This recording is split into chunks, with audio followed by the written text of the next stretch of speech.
सुप्रभातम। हम सभी BA first year के सेकंड पेपर में व्याकरण जो इकाई है उसके संज्ञा प्रकरण के बारे में पढ़ रहे थे। विगत कक्षा में आप सभी ने देखा कि सूत्र की क्या परिभाषा होती है, सूत्र के कितने भेद होते हैं और संज्ञा प्रकरण में आए हुए सभी सूत्रों के क्या क्या अर्थ होते हैं और वो किस प्रकार के सूत्र होते हैं। उसके बाद में हमने हलन्त्यम सूत्र, उपदेशे अजनुनासिक सूत्र, लोप किसको कहते हैं इत्यादि सूत्रों के बारे में देखा। मुझे आशा है कि आपको सभी सूत्र समझ में आए होंगे और आपसे एक निवेदन है कि यदि इस कक्षा के अंदर आपको कोई भी समस्या या प्रश्न होता है तो आप कमेंट बॉक्स में लिख सकते हैं, मैं उसका आपको प्रत्युत्तर दूंगा। आज आगे हम नया सूत्र आता है उसके बारे में पढ़ेंगे। सबसे पहले हम देखेंगे कि संज्ञा प्रकरण के सबसे प्रारंभ में सबसे पहले हमने देखा था कि माहेश्वर सूत्र है, 14 माहेश्वर सूत्र, और 14 माहेश्वर सूत्रों से हमने प्रत्याहार बनाए। उन सभी प्रत्याहारों में एक अच प्रत्याहार था। अच प्रत्याहार में ए, ई, उ, री, लृ, ए, ओ, ऐ, औ ये इतने वर्ण आते हैं। अच प्रत्याहार को स्वर भी कहा जाता है। आज हम उसी अच के बारे में पढ़ेंगे कि अच प्रत्याहार के कितने भेद होते हैं, वो सभी सूत्रों के माध्यम से आपको बताया जाएगा। देखिएगा, सबसे पहला सूत्र है ह्रस्व दीर्घ प्लुत संज्ञा करने वाला सूत्र। आपको सामान्यतया पता है कि अचों में ह्रस्व होता है, अचों में दीर्घ होता है, अचों में प्लुत होता है। आपके हिंदी में तो प्लुत नहीं, प्लुत का प्रयोग कम किया जाता है या नहीं भी किया जाता है, परंतु संस्कृत में ह्रस्व दीर्घ प्लुत, हिंदी में ए आ सीमित है यहाँ तक। ई उ ये जो ए है वो ह्रस्व है, आ है वो दीर्घ है, परंतु संस्कृत में प्लुत का भी प्रयोग किया जाता है। तो सबसे पहले अच जो प्रत्याहार है उनकी ह्रस्व दीर्घ प्लुत संज्ञा होती है। तो देखेंगे हम सभी कि कौन सा सूत्र है जो ह्रस्व दीर्घ प्लुत संज्ञा करता है। सूत्र का नाम है ऊकालो झरस्व दीर्घ प्लुत है। सूत्र का नाम क्या है? ऊकालो झरस्व दीर्घ प्लुत है। सबसे पहले सूत्र के हम क्या करते हैं? पदच्छेद करते हैं। सूत्र का पदच्छेद आपको समझ में आना चाहिए। सूत्र में सबसे पहले लिखा हुआ है ऊकाल, उसके बाद में अच, उसके बाद में ह्रस्व दीर्घ प्लुत है। ये सूत्र का पदच्छेद होता है।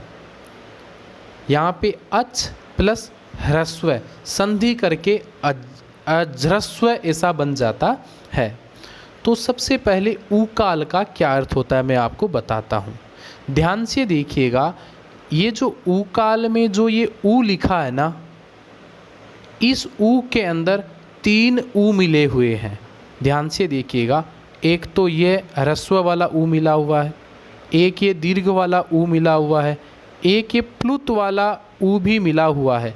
ये देखो, मैंने इसके आगे तीन जैसा लिखा है ना, इसको संस्कृत में यह चिन्ह आपको कहीं पर भी मिले तो ये प्लुत का चिन्ह होता है। तो ऊ काल है, ऊ काल के अंदर 3 ऊ मिले हुए हैं। ऊ ऊ ऊ ये 3 ऊ मिले हुए हैं। काल, काल शब्द का यहाँ पर अर्थ होता है मात्रा, जितना समय लगता है उसको बोलते हैं। तो इसका अर्थ, सामान्य अर्थ क्या हो गया? जितना समय ह्रस्व वाले ऊ में लगता है, जितना समय दीर्घ वाले ऊ में लगता है, इसमें 1 मात्रा लगी, इसमें 2 मात्रा लगी, और जितना समय ऊ प्लुत वाले ऊ में लगता है, ये त्रिमात्रा हो गई। तो इनके समय को क्या बोलेंगे? उकाल, ऊकाल, ऊकाल। इस प्रकार से अच का अर्थ हो गया ये जो हम जो अच यूरी आदि है, ह्रस्व दीर्घ प्लुत है, अर्थात ह्रस्व ऊ को ह्रस्व ऊ, फिर दीर्घ ऊ, फिर प्लुत ऊ। इस तीन प्रकार से अचों के तीन भेद हो जाते हैं। ये मैंने आपको सूत्र से समझाने का प्रयास किया है। देखो और भी मैंने स्पष्ट किया है, इसको देखिएगा, इसको ध्यान से देखो आप। ये जो है जिस अच का उच्चारण समय, ये उच्चारण समय कहाँ से आया? उकाल से आया। जिस अच का उच्चारण समय उकाल, ह्रस्व वाला उकाल एक मात्रा के समान है, वह ह्रस्व कहलाता है। अच के तीन भेद हो गए, ह्रस्व, दीर्घ और प्लुत, जिसमें सिर्फ एक मात्रा लगती है। बताइए किस किस में एक मात्रा लगती है? ए में, ई, ह्रस्व ई, ऊ में, री में, लृ में, ये सभी क्या है? ह्रस्व है। ठीक है। जिसका उच्चारण काल ऊ काल दो मात्रा के समान है, वह दीर्घ है। जिसको बोलते समय हमारा उच्चारण दीर्घ हो, ऊ के समान हो, जहाँ पे दो मात्रा है, उसको दीर्घ कहते हैं। जैसे आ में दो मात्रा है, इसी प्रकार ई, इसी प्रकार ऊ, इसी प्रकार री, इसी प्रकार ए, आई, ओ, औ, ये जितने हैं ये सभी दीर्घ है। दीर्घ क्यों है? इन सभी के उच्चारण करते समय हमें कितना समय लगता है? जितना ऊ को बोलने में समय लगता है, उतना ही समय आ, ई, ऊ, री, ए, आई इत्यादि में लगता है। तो ये दूसरा भेद हो गया। तीसरा, जिसका उच्चारण काल ऊ काल तीन मात्रा के समान है, वह प्लुत कहलाता है। जहाँ पे तीन मात्रा, जैसे ए है तो ए के आगे ये तीन मात्रा, तो ए, आ, जैसे प्लुत का प्रयोग किया जाता है। प्लुत का प्रयोग जैसे हमारे व्याकरण में कई ऐसे उदाहरण मिलते हैं, किसी को बुलाते हैं, जैसे देवदत्त अत्र आगच्छ, तो यहाँ पे देवदत्त के आगे प्लुत लगाएंगे, थोड़ा ऊंचे स्वर से बोलेंगे। जैसे हे मोहन यहाँ आओ, तो जो जितना ऊंचा स्वर जाता है वो प्लुत में कहा जाता है। इस प्रकार स्वरों के तीन भेद हो जाते हैं। एक विशेष बात आपको बताऊं, आपके मन में ये शंका होगी कि ये इन्होंने ऊ कालो जरस्व दीर्घ प्लुतः सूत्र में ऊ काल लिया है पाणिनि जी ने। यहाँ पे आपके मन में आकाल भी ले सकते थे, अकाल भी ले सकते थे, स्वर तो बहुत सारे थे, ऊ काल क्यों लिया? इसका एक अच्छा एक उदाहरण दिया हुआ देखिएगा, इसको आप देखो। मुर्गे की कुकड़ू की आवाज़ में तीन चरण होते हैं, ध्यान से देखिएगा। ये आपका मुर्गे की कुकड़ू कू की आवाज़ में तीन चरण होते हैं। सुबह जब मुर्गा बांग देता है तो आपने सुना होगा मुर्गे की आवाज़ में, मोबाइल में आप सुन सकते हो, उसमें वो तीन स्तर से बोलता है, कू कू कू। इनमें पहला ह्रस्व है, मुर्गे का जो प्रारंभिक नाद होता है, रव होता है, वो ह्रस्व है। दूसरा दीर्घ, तीसरा प्लुत है। इसी को देखकर पाणिनि जी ने ऊकाल, जो ऊकाल लिखा है उसमें तीन ऊ है, ऊ ऊ ऊ को लिया था। इन तीनों के टाइम को, इन तीनों के समय को क्या कहेंगे? ऊकाल कहेंगे। ऊकाल में बहुव्रीहि समास है। ऊकालः यस्य सः, जिसका उच्चारण इन तीनों ऊ के समान हो। यदि पहले वाले ऊ के समान हो तो ह्रस्व, ऊ के समान हो तो दीर्घ, ऊ के समान हो तो प्लुत। इस प्रकार से तीन भेद हो जाते हैं। अब आगे और हम देखेंगे, आगे वाली स्लाइड में मैंने समझाने का प्रयास किया है। ए, ई, उ, ये इसका उदाहरण देखिएगा।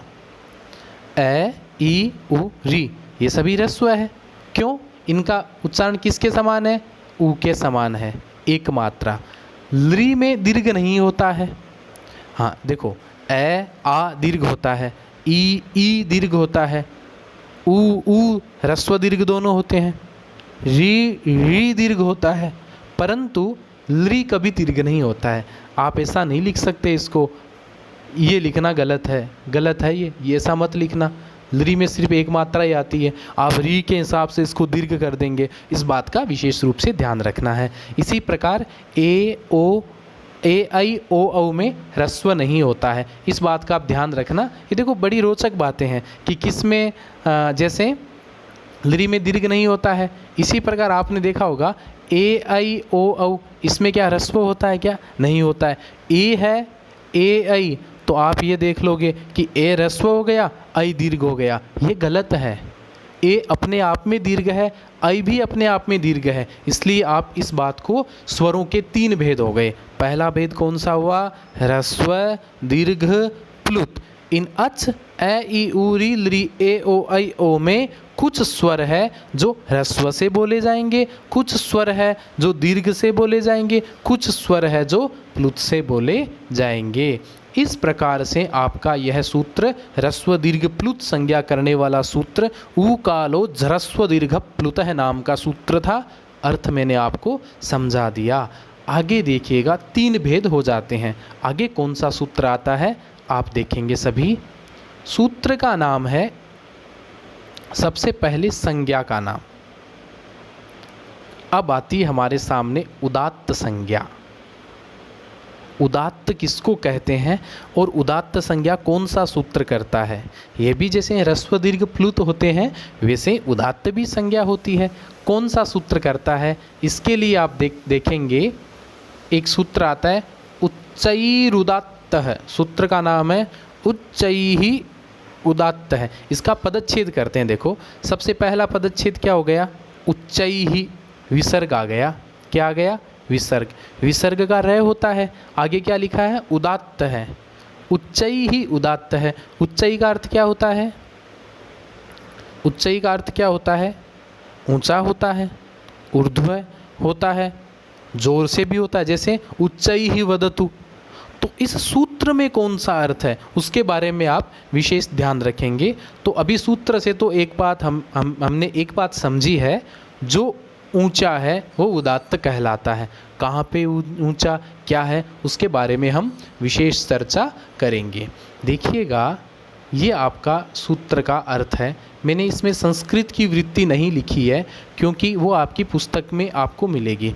आप इस कक्षा में सिर्फ समझने का प्रयास कीजिएगा, आपको इतने अच्छे से समझ में आ जाएंगे। फिर आप संस्कृत अपने आप पढ़ना, आपको सूत्र भी आराम से समझ में आ जाएंगे। देखिएगा सूत्र का अर्थ यह है, तालु आदि समान स्थानों में ऊर्ध्व भाग से निकले अच वर्ण उदात्त संज्ञक कहलाते हैं। अच के और भेद बताते हैं। अच का पहला भेद वो ह्रस्व दीर्घ प्लुत तो हो ही जाता है, यह सूत्र उदात्त के भी भेद करता है। उदात्त किसको बोलते हैं? तालु आदि समान स्थानों में हमारे मुंह के अंदर 8 उच्चारण स्थान रहते हैं पाणिनि जी के अनुसार। उसमें तालु, कंठ आदि सभी उच्चारण स्थान हैं। तो तालु आदि समान उच्चारण स्थानों में ऊर्ध्व भाग, ध्यान से सुनना, उच्चैरुदात्त में उच्चई का अर्थ ऊंचा नहीं है, क्योंकि मंत्रादि का जब हम मंत्र बोलते हैं या कोई श्लोक बोलते हैं तो ज़रूरी नहीं कि हम इसको सबको सुना करके बोले, हम मौन रह करके भी बोल सकते हैं। तो मौन में ऊंचा तो होता नहीं है, इसलिए क्या कहा है? उच्चई का अर्थ वहाँ पे ऊंचा नहीं है, उच्चई का अर्थ ऊर्ध्व भाग। ऊर्ध्व भाग का अर्थ होता है ऊपर वाले भाग। तो तालु आदि जो उच्चारण स्थान है उसमें ऊपर वाले भागों से निकले अच वर्ण उदात्त संज्ञक कहलाते हैं। अर्थात हमारे मुंह के अंदर जो उच्चारण स्थान है उसमें जो ऊपर वाले, देखो जो तालु है, ये जो आगे तालु है, ये जितने उच्चारण स्थान जो ऊपर के भागों से बोले जाते हैं उनको हम क्या कहेंगे? उदात्त कहेंगे। मैं आपको बताऊंगा कौन कौन से वर्ण जो ऊपर वाले भागों से बोले जा सकते हैं। आगे देखिएगा, ये थोड़ा मैंने और स्पष्ट किया है ताकि आप इसमें संदेह न रहे। आपके प्रतियोगी परीक्षाओं में ऐसे बहुत सारे प्रश्न आते हैं, इसलिए मैं प्रतियोगी परीक्षाओं को भी थोड़ा साथ में ले रहा हूँ ताकि आप आगे भी ये चीज़ें आपके काम आए। यहाँ उच्चई का अर्थ ऊंचा अर्थ नहीं है, अपितु ऊर्ध्व भाग अर्थ है। आपके 4 ऑप्शन में ये दिखाई दे, उच्चई रुदात्त सूत्र में उच्चई का अर्थ क्या है, वहाँ पे आपको ऊर्ध्व भाग का मतलब ऊपर वाला भाग है, न कि उच्च स्वर अर्थ है यहाँ पर है। जोर से बोलना, जोर से बोलेंगे वही उदात्त होगा ऐसा नहीं है। उच्चारण स्थानों में जो ऊर्ध्व भाग से जो बोले जाते हैं उनको हम क्या कहेंगे, उनको हम कहेंगे उदात्त कहेंगे। देखिएगा, एक वैसे उदात्त, अनुदात्त, स्वरित, इनका प्रयोग लौकिक भाषा में इनका प्रयोग लुप्त ही है। वेदों में इन 3 स्वरों का प्रयोग किया जाता है।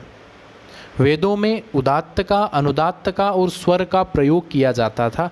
एक उदाहरण देखिएगा, आ, ये में आ और ए उदात्त है। जैसे आ, ये, अब ये दोनों वर्ण है, एक तो आ और ए, ये उदात्त है। ये मुख में विद्यमान उच्चारण स्थानों के ऊपर वाले भाग से बोले जाते हैं। वेदों में उदात्त का प्रयोग किया जाता था। आप वैदिक मंत्रों में आप देखेंगे तो आपको पता चलेगा कि कुछ हाथ से ऐसे हस्त संचालन करते हुए वेद के मंत्रों को बोला जाता था, उनका भी विशेष महत्व होता था। तो ये वैदिक स्वर है, उदात्त, अनुदात्त और स्वरित। तो सबसे पहला आपको उदात्त संज्ञा समझ में आ गई। अब है अनुदात्त संज्ञा। अनुदात्त संज्ञा को आप ध्यान से देखेंगे। अनुदात्त संज्ञा है उदात्त की तरह, ये भी एक प्रकार की संज्ञा है। वो ऊर्ध्व भागों से बोले जाती थी। ये कौन से भागों से बोले जाती थी, अभी देखते हैं। नीचैर अनुदात्त है, सूत्र का नाम क्या है, नीचई ही अनुदात्त है। सूत्र के पदच्छेद करते हैं। सबसे पहले नीचई ही विसर्ग आ गया, अनुदात्त है, यहाँ पे विसर्ग संधि है, तो नीचई ही अनुदात्त है, वो उच्चई ही उदात्त है। दोनों एक दूसरे के विरोध में है। वो ऊपर वाले भागों से बोला जाता है, ये अधोभाग नीचे वाले भागों से बोला जाता है। तो ये आपके सामने स्पष्ट है ही। और देखिएगा, ये इसको और समझने का आपको प्रयास करना है कि ये लिखा है मैंने, तालु आदि समान भागों में नीचे के भाग से निकले अच्सों की उदात्त संज्ञा होती है। अर्थात तालु आदि के कुछ नीचे उच्चारण स्थान होते हैं, उनसे जो जो बोले जाएंगे, उन स्थानों से जो जो बोले जाएंगे उनको हम कहेंगे अनुदात्त संज्ञक। यह भी किस में इसका प्रयोग होता है, यह भी वेदों में ही प्रयोग होता है। अब देखिएगा, जैसे इसका उदाहरण है अर्वाक। अब देखो, अर्वाक में जो ए है, देखो आप अपने आप पता लगा सकोगे। मैं बोलता हूँ ए, आ, ए वो नीचे वाले भाग से बोल रहा हूँ, इसलिए अनुदात्त हुआ। आ, ये कहाँ से बोला मैंने, ऊपर वाले भागों से बोला। तो आप अपने आप मुंह के चलने से आप पता लगा सकते हैं कि कौन सा उदात्त है, कौन सा अनुदात्त है। इस प्रकार से ये अनुदात्त संज्ञा नीचई ही अनुदात्त है। इस प्रकार से आगे एक सूत्र आता है स्वरित संज्ञा। स्वरित संज्ञा कौन सा सूत्र करता है और कहाँ कहाँ होती है, इसके बारे में चर्चा करेंगे। समाहारः स्वरितः, समाहारः स्वरितः। समाहार जो शब्द है उसका अर्थ यह हो गया कि मिला हुआ। जैसे ऐसा कहते हैं ना कि समाहार का द्वंद्व के अंदर इसका उदाहरण आता है। जैसे किसी चीज़ का, जैसे हम क्या कर देते हैं, उसका समूह बना देते हैं। जैसे छात्राणाम समूह है, समाहार है, वो समूह शब्द से ही मिलता जुलता शब्द है। तो जहाँ पे समाहार मिल जाए उसको स्वरित कहते हैं। तो यहाँ पे हम बात उदात्त की कर रहे थे, अनुदात्त की कर रहे थे, तो उन्हीं का यहाँ पे मिलन होना स्वाभाविक है।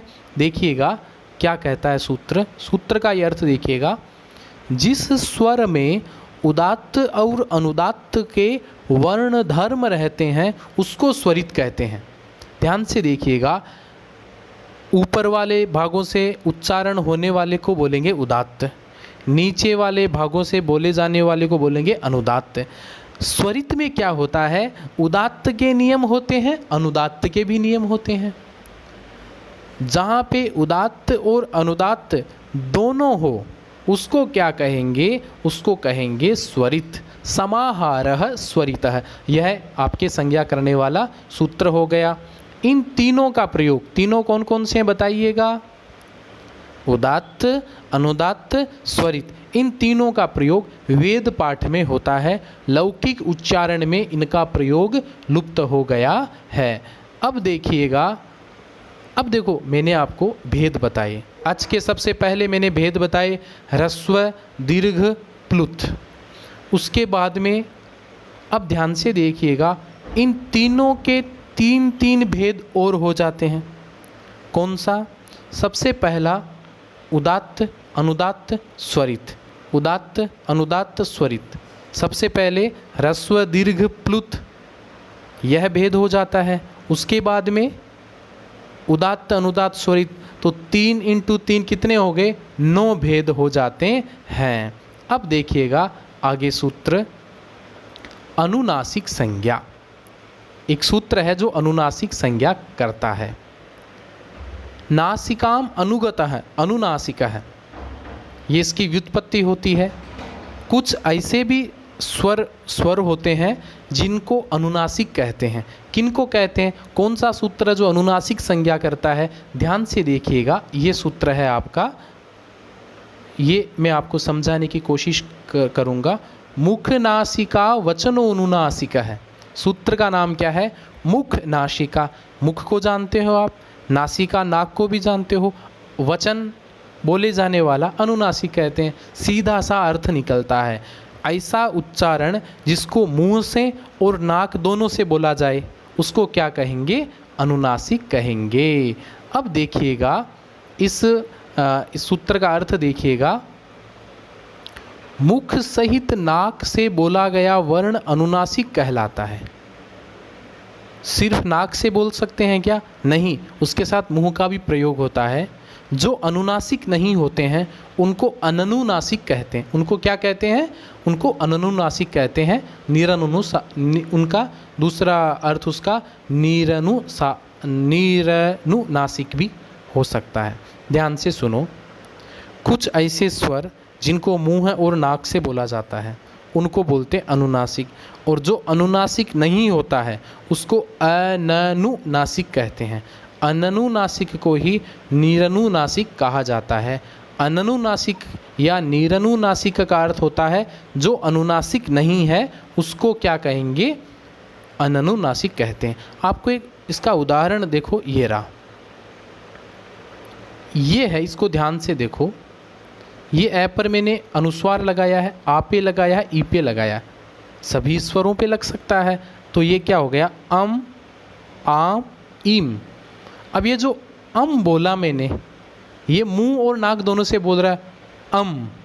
मुंह का भी प्रयोग हो रहा है, नाक का भी प्रयोग कर रहे हैं। नाक को बंद कर लो, अम नहीं बोले जा सकता। तो अम क्या हो गया, आम क्या हो गया, इम क्या हो गया, ये सभी वर्ण हो गए अनुनासिक। ये हो गए अनुनासिक हो गए, अम आम इम। अब एक बात बताओ, ये जो ए वर्ण है ये अनुनासिक है या अननुनासिक है, ये अननुनासिक है। क्यों, क्योंकि इसके ऊपर अनुस्वार लगा हुआ है क्या, नहीं लगा हुआ है। इसी प्रकार ए आ ई ये सभी अननुनासिक है क्योंकि इनके ऊपर अनुस्वार नहीं लगा है। अम आम ईम ये सभी क्या है, अनुनासिक है क्योंकि इन सबके अनुस्वार लगा हुआ है। इस प्रकार से हम सभी ने अनुनासिक संज्ञा के बारे में पढ़ा। सूत्र का नाम है मुख नासिका वचनो अनुनासिका है। मुख और नाक के द्वारा बोले गए वर्णों को अनुनासिक कहते हैं। तो स्वरों के इस प्रकार से भी भेद हो जाते हैं। अब देखो, मैंने आपको, ये आपका प्रश्न बहुत ही इम्पोर्टेंट है और आप इसको अच्छे से समझना। मैंने पूरे के पूरे एक इस स्लाइड के अंदर आपको सभी स्वरों के भेद बता दिए, ये आपको समझना है। ध्यान से सुनो। इन सभी सूत्रों के अनुसार हमने कौन कौन से सूत्र पढ़े आज? उच्चैरुदात्त है, नीचैरनुदात्त है, समाहारस्वरित है। उसके बाद में मुख नासिका वचनोनुनासिक है, और इन सबसे पहले उकालो झ्रस्व दीर्घ प्लुतः नाम के सूत्र पढ़े। तो इन सभी सूत्रों के अनुसार अच के भेद हो जाते हैं कितने, मैं आपको बताता हूँ कौन कौन से भेद होते हैं। सबसे पहले ए ई उ री के भेद होते हैं, ह्रस्व दीर्घ प्लुत, 3 भेद होते हैं। इन तीनों के पुनः 9 भेद हो जाते हैं। बताओ कैसे? सबसे पहला भेद ह्रस्व दीर्घ प्लुत। अब एक एक का 3 और बनेगा क्या? ह्रस्व उदात्त, ह्रस्व अनुदात्त, ह्रस्व स्वरित। इसी प्रकार दीर्घ को ले लो, दीर्घ में भी 3 भेद बनेंगे, दीर्घ उदात्त, दीर्घ अनुदात्त, दीर्घ स्वरित। उसके बाद में प्लुत है, प्लुत में भी प्लुत उदात्त, प्लुत अनुदात्त, प्लुत स्वरित। योग करो कितने हो गए? 3 × 3 9 हो गए, सभी में 3 भेद हो गए, तो कितने हो गए? 9। सबसे पहला भेद ह्रस्व दीर्घ प्लुत, फिर तीनों के 3 और भेद, कौन से? उदात्त अनुदात्त स्वरित। समझ में आ गया? ये 9 भेद मैंने आपको समझा दिए। आगे देखिएगा, अब हमने अनुनासिक वाला सूत्र पढ़ा था, वह भी 2 भेद कर देता है। एक तो जिस पे अनुस्वार लगा है उसको बोलेंगे अनुनासिक, जिस पे अनुनासिक नहीं लगा है, अनुस्वार नहीं लगा है, उसको बोलेंगे अननुनासिक। तो इस प्रकार से सभी जो 9 है, प्रत्येक 9 में से एक के 2 भेद और हो गए। कैसे? जैसे मैं आपको बताता हूँ। ह्रस्व दीर्घ प्लुत है, ह्रस्व का पहला भेद हुआ उदात्त, तो इसमें क्या होगा? 2 भेद और जोड़ दो, ह्रस्व उदात्त अनुनासिक, ह्रस्व उदात्त अननुनासिक। समझ में आ गया? आगे ह्रस्व उदात्त हो गया, ह्रस्व अनुदात्त अनुनासिक, ह्रस्व अनुदात्त अननुनासिक। इसी प्रकार आगे वाला कौन सा आता है? स्वरित का, ह्रस्व स्वरित अनुनासिक, ह्रस्व स्वरित अननुनासिक। तो कितने भेद हो गए? सभी के 2 और भेद हो गए। तो इस प्रकार से 9 × 2 18 भेद हो जाते हैं। इसी प्रकार आप दीर्घ उदात्त में भी दीर्घ उदात्त अनुनासिक, दीर्घ उदात्त अननुनासिक, इसी प्रकार दीर्घ अनुदात्त अनुनासिक, दीर्घ अनुदात्त अननुनासिक, इस प्रकार से 18 भेद हो जाते हैं। आप सभी के भेद आपको अच्छे से समझना है। तो ए देखो, इसमें ध्यान से देखो आप, जैसे ए ई उ री, ये 4 है ना, इन चारों में ह्रस्व भी होता है, दीर्घ भी होता है, प्लुत भी होता है। तो 3, एक ह्रस्व का हो गया, दूसरा दीर्घ का हो गया, तीसरा प्लुत का हो गया। तो 9 × 3 18 भेद हो गए इनके। आपके परीक्षा में प्रश्न आए ए ई उ री के कितने भेद है, आप कितने लिखोगे? 18 लिखोगे। इस बात का विशेष रूप से ध्यान रखेंगे। प्रतियोगी परीक्षा में भी, कंपटीशन एग्जाम में भी आता है ए के भेद कितने होते हैं, ऊ के। ये आप ध्यान से सुनना। चलो, अब बात आती है लृ की। बात किसकी आती है? लृ की। लृ के दीर्घ का अभाव होता है। मैं आपको एक बात बोलता हूँ, लृ होता है, उसका दीर्घ नहीं होता है। तो फिर होता क्या है? लृ का ह्रस्व होता है, लृ का प्लुत होता है। जब मैंने आपको दीर्घ कहा तो दीर्घ नहीं कहा, तो दीर्घ वाला पूरा का पूरा कॉलम हट जाएगा। तो लृ के कितने भेद हो गए? ह्रस्व, उदात्त, अनुदात्त, स्वरित, और तीनों के 2 और। तो 9 ये 9 ह्रस्व के हो गए, इसी प्रकार 9 प्लुत के हो गए। 9 और 9 जिस प्रकार से उदात्त, अनुदात्त, स्वरित, इस प्रकार से कितने भेद हो जाते हैं? दीर्घ वाला जो कॉलम है पूरा का पूरा हट जाता है। तो एक कॉलम में 6 होते हैं। कौन कौन से होते हैं? 6, उदात्त, अनुदात्त, स्वरित, और हर का एक एक का 2 हो गया। तो 3 × 2 कितने हो गए? 6। तो ध्यान से देखिएगा, ह्रस्व के 6, दीर्घ के 6 और प्लुत के 6, तीनों 6 मिलके कितने होते हैं? 18 होते हैं। लृ में दीर्घ वाला है नहीं, तो कितने बच गए? 12 बच गए ना। तो आपकी परीक्षा में प्रश्न आए लृ के कितने भेद होते हैं? 12। कोई पूछे लरी के 12 ही क्यों होते हैं, ऐ यू री के तो आपने 18 किए थे। आपको बोलना है कि लरी में दीर्घ का अभाव होता है। दीर्घ में जो 6 भेद होते हैं वो डिलीट हो जाते हैं। 18 से 6 निकल गए, कितने बचे? 12 भेद। इसी प्रकार और अच्छी बात बताइए, देखो ए आई ओ औ वर्णों में ह्रस्व का अभाव होता है। किसका होता है? ह्रस्व। ए आई ओ औ में ह्रस्व नहीं होता है, इसलिए ह्रस्व वाला पूरा का पूरा कॉलम चला गया, तो सिर्फ दीर्घ और प्लुत वाला कॉलम ही बचता है। तो 18 में से 6 गए, इसके कितने हो गए? 12 भेद। इसी प्रकार आगे देखो आप, रीकार तथा लृकार के 30 भेद माने जाते हैं, क्योंकि री और लरी को समान माना जाता है। एक वार्तिक आएगी, री लरी वर्णयो मिथः सावर्ण्यम वाच्यम। वो वार्तिक कहती है री और लरी दोनों समान हैं। तो री के कितने भेद होते हैं? 18, क्योंकि री ह्रस्व भी होता है, दीर्घ भी होता है, प्लुत भी होता है। पर लरी ह्रस्व होता है, दीर्घ नहीं होता है, प्लुत होता है। तो री के तो 18, री के कितने हो गए? 18। लरी के कितने हो गए? 12। जोड़ दो, कितने होंगे? 30। इस प्रकार से ये प्रश्न होता है, री कार के कितने भेद होते हैं? 30 भेद हो जाते हैं, क्योंकि री और लरी दोनों को समान माना जाता है। वापस सभी के भेद बताता हूँ। ए ई उ री के 18 भेद होते हैं, लरी के 12 भेद होते हैं, क्योंकि दीर्घ का अभाव होता है।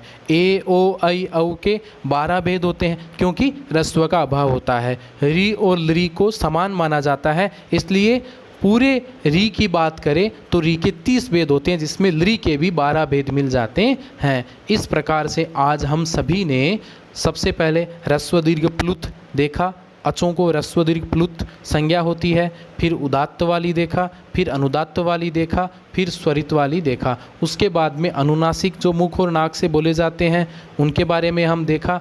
उसके बाद में हमने ए के 18 भेदों के बारे में, सभी स्वरों के भेदों के बारे में चर्चा की। आपका कोई भी जिज्ञासा हो आप कमेंट बॉक्स में मुझे पूछ सकते हैं।